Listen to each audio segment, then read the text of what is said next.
What if what the world calls loneliness was, in truth, the secret language of the most awakened minds? And what if the silence so many fear was actually the language of those awakening to a deeper, more authentic life? Today we're diving into the ideas of Arthur Schopenhauer, one of the clearest thinkers on the human condition, and weaving them together with the mystical poetry of Rumi. Together, they reveal to us that solitude isn't an emptiness to be filled, but a fertile ground where intelligence, authenticity, and inner freedom take root. We live in an age where social life feels almost like an obligation. Smiling, interacting, making yourself available has become a synonym for being normal. But what about those who don't fit into that mold? Many of you know this feeling well. Instead of being energized by the crowd, you leave it drained, exhausted, as if pieces of your very soul had been left behind to sustain empty conversations. The German philosopher Schopenhauer saw this not as a weakness, but as a sign of intelligence and maturity. And Rumi, on the other side of the world and centuries earlier, reminded us that silence is the language of God. All else is poor translation. In this video, we'll explore how solitude can become inner sovereignty, freeing us from the tyranny of noise and returning us to ourselves. And it's from this realization that the first key emerges: to understand that loneliness is not absence or escape, but a vital necessity, as essential as the air we breathe. Schopenhauer said that most people run away from silence because they can't stand their own company. That's the crucial difference. For the superficial, being alone is unbearable emptiness. For the awakened, it's a necessary balm. Solitude isn't a vice, but a vital need, just like breathing or sleep. It is in solitude that the spirit restores itself. It is in solitude that the overload of stimuli dissipates, allowing the mind to find its balance again. This perspective reminds us that solitude is, above all, a sign of maturity. Those who need the crowd to feel whole have not yet discovered their inner source. The one who chooses solitude is not fleeing, but returning home. It's in this intimate space that human beings find clarity. Without outside noise, the soul can hear itself. Without social expectations, the authentic self emerges. This isn't pathological isolation, but the preservation of one's essence. Thus, solitude reveals itself as an act of courage.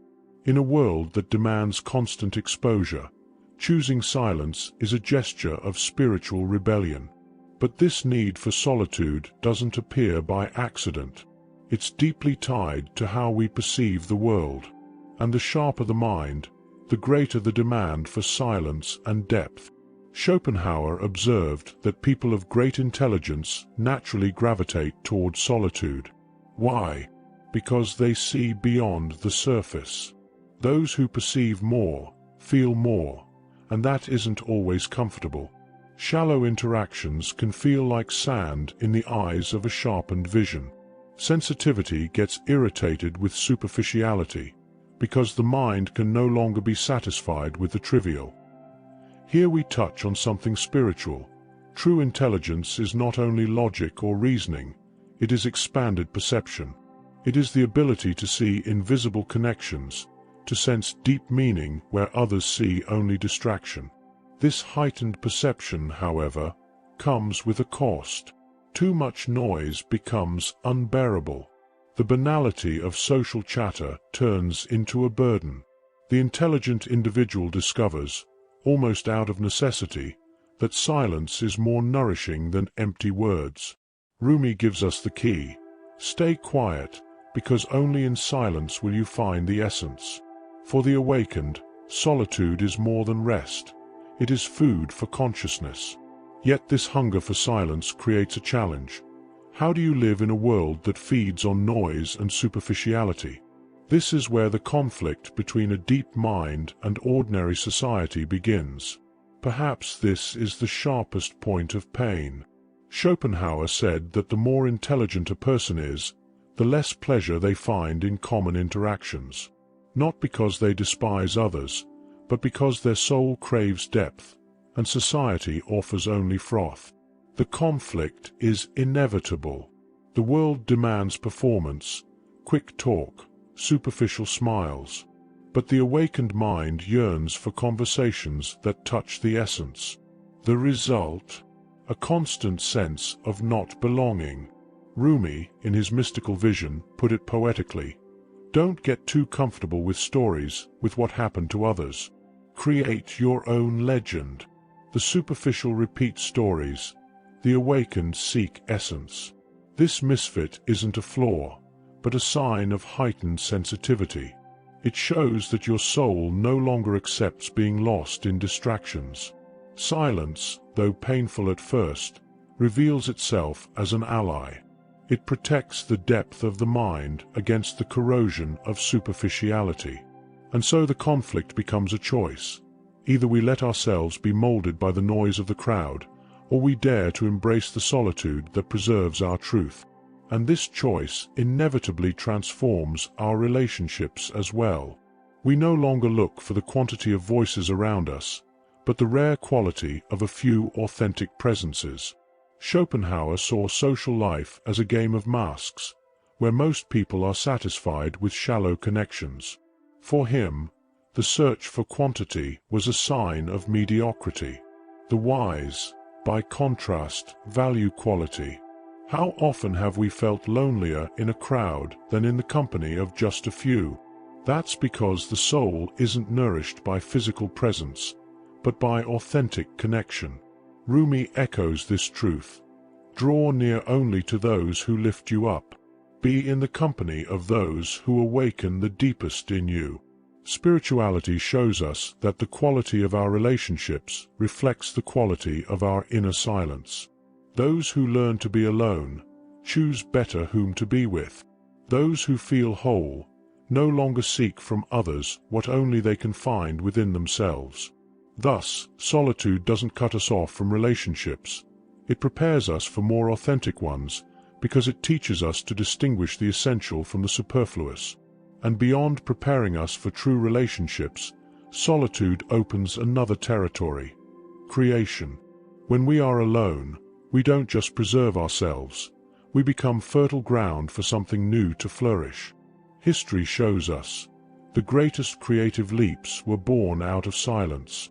Newton shaped his laws in isolation. Beethoven composed in solitude. Kafka wrote during lonely nights.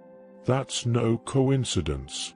Solitude is an invisible laboratory where ideas mature, where the mind opens to dimensions that external noise can never reach. Spiritually, solitude is like fertile soil. The more empty it is, the more space there is for something new to sprout. Inner silence is the ground where inspiration, whether artistic, scientific, or spiritual, finds room to grow. More than that, in solitude, authenticity is born. Stepping away from social pressure, we discover the voice that is not an echo but an origin, the self that does not bend for approval, but speaks simply because it is. Rumi reminds us, don't be satisfied with stories of how things happened with others. Unfold your own myth. Solitude is that space where you create your own myth, your own truth, your authenticity that cannot bow. But there's still a higher dimension. Solitude doesn't just create, it emancipates. When we learn to dwell in this inner space, we discover that loneliness is, in fact, the invisible throne of sovereignty. Schopenhauer saw solitude as the pinnacle of human freedom, because only when you no longer depend on the presence or approval of others do you become truly sovereign. Sovereignty here is not power over others, but power over yourself. It is freedom from the need for validation. It is the ability to be alone without lacking, because you are already full within. This is the great reversal. What the world calls weakness, Schopenhauer calls strength. What society calls isolation, he calls sovereignty. The image of the mountain is perfect, firm, silent, immense, and precisely because of that, respected. The individual who finds this inner sovereignty does not become cold or distant. They become free. Rumi completes the thought with poetry. When you feel alone, remember, it is in silence that God speaks the loudest. Still, we know this path is not simple. Many of you carry scars and wounds that make solitude feel more like a refuge than a choice. And it's about these experiences that we need to speak now. Many who seek solitude carry deep wounds, the exhaustion of empty interactions, the pain of not being understood, the trauma of narcissistic families or toxic relationships. For these souls, solitude first appears as refuge, not as choice. But over time, it also reveals itself as a path to healing. It is in solitude that the mind finds peace, the heart reorganizes itself, and wounds become gateways to wisdom. Simple practices can help in this process. Writing down your thoughts daily without judgment, meditating in silence, walking in nature without technological distractions. Small practices, yet they open inner space. And in that space, the weight of loneliness transforms into the lightness of solitude. No longer emptiness, but silent fullness. See, then, that loneliness can be both burden and portal. It all depends on how we relate to it. And this brings us to the most important revelation of this journey. The loneliness the world fears is, in truth, the ground of spiritual maturity. It is where we discover who we truly are, where we create, and where we free ourselves from the need for approval. And what if the loneliness you feel today was actually your soul's secret call to something greater? Perhaps it isn't a burden at all, but the portal to the most authentic and sovereign life you could ever live. Pause for a moment. Breathe. Listen to the silence between each breath. That's the space where your true strength lives. If this video brought clarity or comfort to your journey, subscribe to the channel and turn on notifications to keep walking with us on this path of spirituality, personal growth, and spiritual awakening. Share in the comments how you experience solitude. Your story may shine light for others who are also searching for a way. And don't forget to check out the next video linked in the card above. It may open even more clearings in your consciousness. Peace and light.